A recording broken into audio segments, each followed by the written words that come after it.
بسم اللہ الرحمن الرحیم۔ تمام تعریفیں اللہ تعالیٰ کے لیے ہیں جو تمام جہانوں کا پروردگار ہے۔ صلوات ہے حضرت محمد صلی اللہ علیہ وآلہ وسلم پہ اور آپ کی پاک آل پہ۔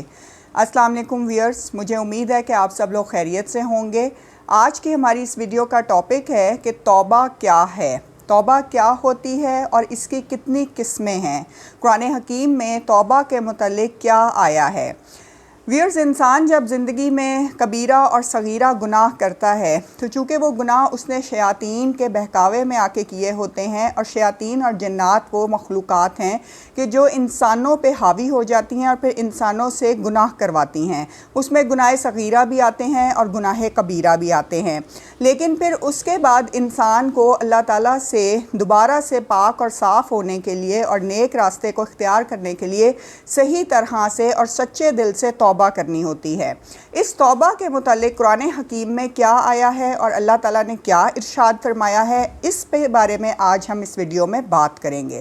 قرآن حکیم میں سورہ فرقان میں اللہ تعالیٰ فرماتے ہیں، اور جس نے توبہ کر لی اور نیک عمل کیا تو اس نے اللہ کی طرف رجوع کیا جو رجوع کا حق تھا۔ سبحان اللہ۔ یہ اللہ تعالیٰ نے ہمیں جو ہے بتایا ہے کہ اگر تم توبہ کر لو گے اور پھر توبہ اس طرح کی ہو کہ اس کے بعد تم نیک اور صالح اعمال کرو، اچھے اعمال کرو، اور وہ اعمال کرو جو کہ گناہوں سے بالکل دور ہوں اور گناہوں کی دنیا کو چھوڑ دو اور بالکل پارسائی اور نیکی کے کاموں میں مصروف رہو، تو پھر تم وہ توبہ کرو گے کہ جو توبہ کرنے کا حق تھا، اور تم اس طرح سے اللہ کی طرف جاؤ گے، اللہ کی طرف پلٹو گے جیسا کہ پلٹنے کا کہا گیا تھا۔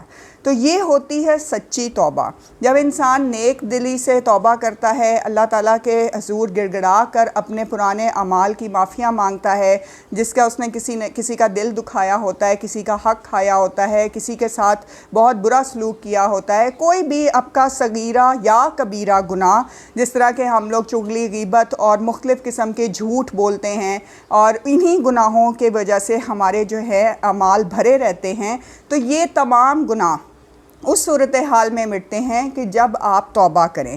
سورہ نور میں اللہ تعالیٰ نے فرمایا ہے، اے مومنوں، تم سب کے سب اللہ کے حضور توبہ کرو تاکہ تم فلاح پا جاؤ۔ یعنی ہماری جو فلاح ہے ویئرز، وہ ہماری توبہ سے ریلیٹڈ ہے۔ جب ہم اپنے اعمال کے لیے اللہ تعالیٰ سے توبہ مانگتے ہیں، بخشش طلب کرتے ہیں، مغفرت مانگتے ہیں، تو اس سے ہماری نجات اور ہماری فلاح جو ہے ہوتی ہے۔ ہماری فلاح کا جو دار و مدار ہے وہ ہماری سچی توبہ پر ہوتا ہے۔ سورہ مائدہ میں اللہ تعالیٰ نے فرمایا ہے، پھر جو شخص اپنے اس ظلم کے بعد، یعنی جو اس نے اپنی جان پہ کیا، اس ظلم کے بعد اس نے توبہ کی اور اصلاح کر لے، بے شک اللہ اس کے ساتھ رحمت سے رجوع فرماتا ہے، اور یقیناً اللہ بہت بخشنے والا اور رحم کرنے والا ہے۔ تو اگر ہم آپ دیکھیں تو جگہ جگہ پر قرآن شریف میں اللہ تعالیٰ نے یہ بتایا ہے کہ توبہ کرنا کتنا ضروری ہے، اور توبہ کرنے والے انسان سے میں مغفرت سے اور میں بخشش سے پیش آؤں گا، اور میں اس کے ساتھ نیک معاملہ کروں گا۔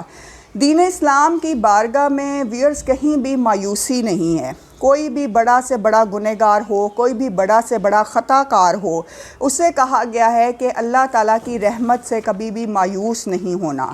اللہ تعالیٰ کی رحمت اتنی بڑی ہے کہ اس کے سامنے مایوسی کی کوئی گنجائش ہی نہیں ہے۔ اسی طرح جس شخص نے بھی اپنی جان پر ظلم کیا اور پھر اس نے اپنی اصلاح کی، اپنے اعمال صحیح کیے اور وہ سنور گیا، تو اللہ تعالیٰ اس پہ رحم بھی کرے گا، بلکہ اس کو معاف بھی کر دے گا اور اس کی مغفرت بھی کر دے گا۔ یہ تمام جو چیزیں ہیں، ان کی جو کسوٹی ہے، ان کا جو دار و مدار ہے، وہ ہماری سچی توبہ پہ ہے۔ سورہ بنی اسرائیل میں قرآن حکیم میں ویئرز اللہ تعالیٰ نے فرمایا ہے، تمہارا رب ان ساری باتوں سے آگاہ ہے جو تمہارے دلوں میں ہیں۔ یعنی اللہ تعالیٰ کو بے شک وہ تمام باتیں معلوم ہوتی ہیں جو ہمارے دلوں میں ہوتی ہیں، اور ہر وقت ہم جو بھی لوگوں کے متعلق سوچتے ہیں، ہم جو بھی اپنے آنے والے دنوں کے متعلق سوچتے ہیں، ہم جو بھی اپنے گزرے ہوئے وقت کے متعلق سوچتے ہیں، ہر وہ بات جو ہمارے دل میں ہوتی ہے، جسے ہم لوگوں سے پوشیدہ رکھتے ہیں، وہ تمام باتیں اللہ تعالیٰ کے علم میں اور نالج میں ہیں۔ تو جب ہر شے سے اللہ تعالیٰ آگاہ ہے، تو اللہ تعالیٰ یہ بھی دیکھ رہا ہوتا ہے کہ میرا یہ بندہ کس وقت کیا عمل انجام دے رہا ہے، کس وقت یہ وہ عمل انجام دے رہا ہے جس میں اطاعت گزاری ہے، اور کس وقت یہ وہ عمل انجام دے رہا ہے جس میں نافرمانی ہے۔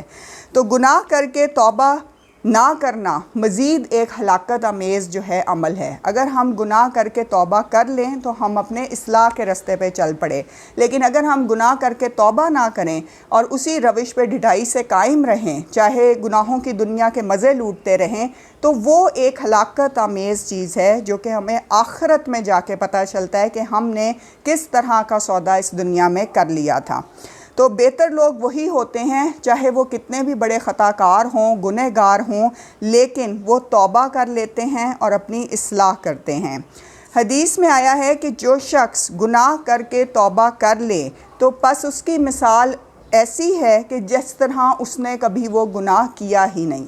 مطلب اللہ تعالیٰ سچی توبہ جب کسی کی قبول کر لیتے ہیں تو وہ اس کو اس طرح پاک اور صاف کر دیتے ہیں کہ جیسے اس نے وہ گناہ کیا ہی نہیں تھا۔ گناہوں پر شرمندہ ہونا، اپنی اس شرمندگی کے ساتھ اللہ کے سامنے زار و کتار رونا، گڑ گڑا کر مغفرت مانگنا، بخشش مانگنا، معافی مانگنا اور اپنے ان گناہوں پر ندامت کا احساس ہونا، یہی سب سے بڑی بات ہوتی ہے جو اللہ تعالیٰ کو پسند آتی ہے کہ میرا یہ بندہ واپس میرے پاس لوٹ آیا اور اس رستے سے جس پہ میں نے اسے چلایا تھا وہاں سے بھٹک گیا، لیکن بالآخر یہ دوبارہ میرے پاس آیا۔ اب ہم ویورز بات کریں گے کہ توبہ کی کتنی قسمیں ہیں۔ توبہ کی 3 اقسام ہیں۔ توبہ کی پہلی جو ابتدا ہے وہ توبہ سے ہوتی ہے۔ یہ وہ توبہ ہے جو کہ عذاب کے ڈر سے کی جاتی ہے۔ جب انسان گناہ کر لیتا ہے تو اسے پشیمانی ہوتی ہے، جب وہ تنہائی میں بیٹھتا ہے تو وہ یہ سوچتا ہے کہ میں نے ایک بہت برا عمل انجام دیا، اور اس کی وجہ سے اس کے اندر ایک خوف ہوتا ہے کہ اب مجھ پہ کوئی عذاب آئے گا، اب مجھ پہ میری کوئی پکڑ ہو جائے گی، میری فیملی کی پکڑ ہو جائے گی، یا میں کسی قسم کی مالی یا جانی مشکل میں پڑ جاؤں گا۔ تو اس خوف کے ڈر سے وہ جو توبہ کرتا ہے یہ توبہ کی ابتدا ہے، اور یہ توبہ کا سب سے پہلا درجہ ہے۔ اسے کہتے ہیں کہ اس نے سچے دل سے توبہ کی۔ دوسرا درجہ ہے توبہ کا جو کہ درمیانی درجہ ہے اور پہلے درجے سے بہتر درجہ ہے، اس کو کہتے ہیں انابت۔ انابت وہ ہے کہ جس میں حسن آخرت اور جنت کی طلب، یعنی انسان کے اندر یہ بھی خواہش پیدا ہوئی کہ اب میں نے گناہ تو کر لیے لیکن میں چاہتا یہ ہوں کہ میرے آخرت کے معاملات اللہ تعالیٰ میرے ساتھ بہت اچھے کر دیں اور مجھے جنت میں داخل کر دیں۔ جنت کی طلب میں اور حسن آخرت کو ذہن میں رکھتے ہوئے جو توبہ کی جاتی ہے وہ توبہ جو ہے انابت کہلاتی ہے، اور اس میں گناہوں پر شرمندگی بھی شامل ہوتی ہے اور گناہ کا ہمیشہ کے لیے چھوڑ دینا اور دل سے سچی توبہ کرنا۔ تیسرا درجہ جو کہ بڑا درجہ ہے اور جو کہ اہم درجہ ہے، اس درجے کو توبہ کہتے ہیں۔ گناہ فقط اللہ سے حیا کرتے ہوئے چھوڑ دینا، اللہ کے خوف سے گناہ نہ کر سکنا، یعنی آپ اکیلے بیٹھے ہیں یا آپ مجمع میں ہیں، آپ کے اندر یہ چیز بیٹھی ہوئی ہو آپ کے لاشعور میں اور شعور میں بھی کہ مجھے اللہ ہر وقت دیکھ رہا ہے۔ اس خوف کے ساتھ اگر آپ زندگی گزاریں اور اس یقین کے ساتھ کہ میرا رب ہمیشہ میرے ساتھ ہے، تو آپ گناہوں کے رستے پر نہیں چل سکتے۔ تو ایسی توبہ جو کہ فقط اس وجہ سے ہو کہ آپ کے دل میں اللہ تعالیٰ سے حیا ہو اور آپ کے دل میں یہ ہو کہ میں اللہ تعالیٰ مجھے دیکھ رہا ہے اور میں یہ کام نہیں کر سکتا یا نہیں کر سکتی، اسے توبہ کہتے ہیں، اور یہ توبہ کا بلند ترین درجہ ہے۔ اس میں یہ ہوتا ہے کہ میں بے حد گنہگار انسان تھا، لیکن اللہ تعالیٰ نے پھر بھی میرا رزق بند نہ کیا۔ میں نے بہت زیادہ نافرمانیاں کی، بہت زیادہ مایوسی پھیلائی، لیکن اس نے پھر بھی مجھے صحت کے ساتھ رکھا اور میری ہر جگہ پر مدد کی، اور اس نے مجھے کسی بھی طرح کبھی بھی اکیلا نہ چھوڑا۔ یہ وہ ندامت کا احساس ہے جو کہ توبہ کی اس کیٹیگری میں انسان کے دل میں آتا ہے۔ توبہ کرنا ویئرز مومنوں کی صفت ہے۔ جو مومن ہوتے ہیں اگر ان سے گناہ ہو جائیں، صغیرہ گناہ یا کبیرہ گناہ، تو وہ فوراً توبہ کی طرف جاتے ہیں، فوراً اللہ سے رجوع کرتے ہیں اور کوشش کرتے ہیں کہ وہ جلد از جلد اللہ تعالیٰ سے اپنے گناہوں کی معافی مانگ لیں۔ انابت جو ہے وہ اولیاء اور صالحین کا درجہ ہے، اور قلب منیب والے لوگ انابت رکھتے ہیں، یعنی انابت کا جو درجہ ہوتا ہے توبہ کا، یہ اولیاء اور صالحین میں ہوتا ہے، جن کے دل ہمیشہ اللہ کی طرف جھکے رہتے ہیں اور اللہ کا خوف ان کے دلوں میں بہت ہوتا ہے۔ اوبہ جو کہ تیسرا درجہ ہے اور بلند درجہ ہے، یہ جب بندے کو نصیب ہوتی ہے تو وہ انبیاء اور مرسلین کی صفت ہے اور ان کا فیض ہوتا ہے، تو یہ بہت اہم درجہ ہوتا ہے توبہ کا۔ اور اس طرح سے جو لوگ زندگی گزارتے ہیں اور توبہ کرتے ہیں وہ ساری عمر کے لیے گناہوں کا رستہ ترک کر دیتے ہیں۔ عام لوگوں کی توبہ ویورز یہ ہوتی ہے کہ وہ اللہ کی نافرمانی چھوڑ دیں، اور خاص لوگوں کی توبہ یہ ہوتی ہے کہ وہ غفلت چھوڑ دیں اور ساری زندگی اللہ تعالیٰ کی اطاعت میں گزار دیں، اور کوئی ایسا کام یا کوئی ایسا عمل نہ کریں جس سے اللہ تعالیٰ کی نافرمانی ہو۔ تو یہ تو خاص ڈفرنس ہو گیا عام لوگوں کی توبہ میں اور خاص لوگوں کی توبہ میں۔ اسی سلسلے میں ایک واقعہ آپ سے اینڈ میں بیان کروں گی، وہ حضرت ابراہیم بن ادھم رحمۃ اللہ علیہ کا ہے۔ حضرت ابراہیم بن ادھم رحمۃ اللہ علیہ کے باپ دادا خراسان کے بادشاہ تھے۔ آپ کی زندگی بے حد شاہانہ گزری۔ ایک دن آپ شکار کے لیے نکلے تو اس وقت آپ کی زندگی میں بہت زیادہ عیش و عشرت تھا، اور آپ کی زندگی میں کچھ زیادہ بندگی نہیں تھی، بہت زیادہ آپ عبادات نہیں کرتے تھے۔ جب آپ شکار کے لیے گئے تو آپ نے سوچا کہ آپ ہرن کا شکار کریں گے۔ آپ جنگل میں چلے گئے اور ہرن کو ڈھونڈتے رہے شکار کے لیے، تو آپ کو ایک ہرن ملا۔ حضرت ابراہیم نے جیسے ہی اس کو شکار کے لیے تیر کمان میں ڈالا تو وہاں پر ہرن نے جواب دیا۔ ہرن نے آپ سے کلام کرنا شروع کر دیا، اور ہرن نے یہ کہا، اے ابراہیم بن ادھم، تو اس کام کے لیے تو پیدا نہیں کیا گیا۔ جب یہ آواز حضرت ابراہیم بن ادھم کے کانوں میں آئی تو انہوں نے ادھر ادھر پلٹ کر دیکھا کہ کوئی کہاں سے یہ آواز آ رہی ہے، لیکن انہیں ارد گرد کوئی انسان نظر نہیں آیا۔ تو آپ پھر آگے بڑھے، جیسے ہی دوبارہ آپ اس کا شکار کرنے لگے تو پھر یہ آواز آئی۔ اس طرح حضرت ابراہیم بن ادھم کو یہ آواز 3 دفعہ آئی کہ اے ابراہیم بن ادھم، تو اس کام کے لیے تو پیدا نہیں کیا گیا۔ پھر آپ کو یہ احساس ہو گیا کہ یہ آواز جو ہے وہ ہرن سے آ رہی ہے۔